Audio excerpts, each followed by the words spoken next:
Once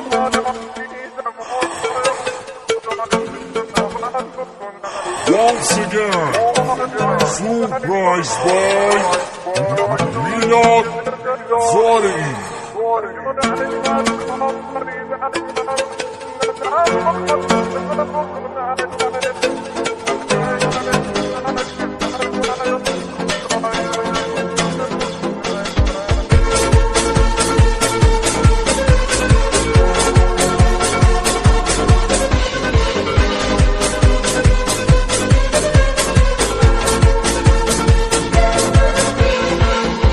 شب خواهایم دیدم آوایم خدای بشم رحم بکنه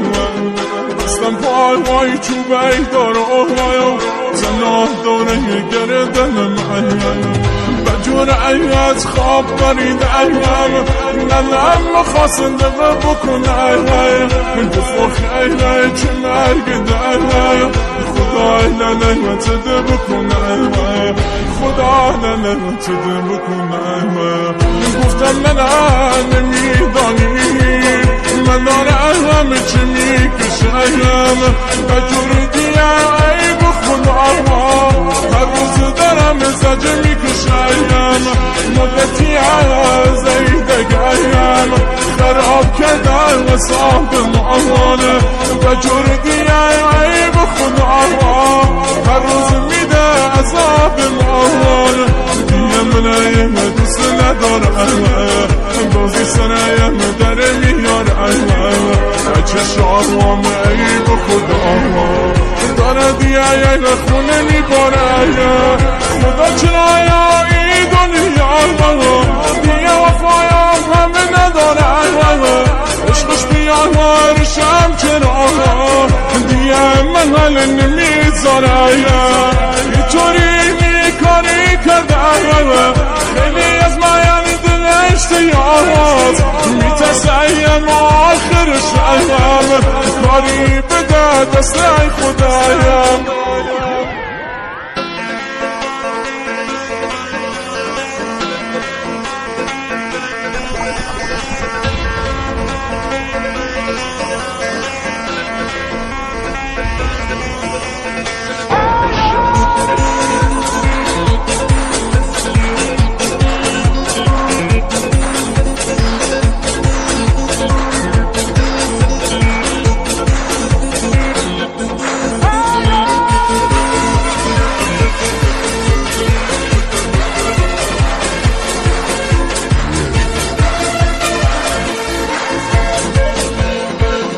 لعنت به ایوی زندگی آخی دردم بگم بکی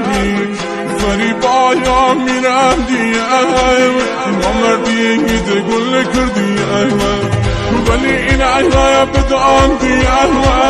یه روز میشی پشیمانه این خطا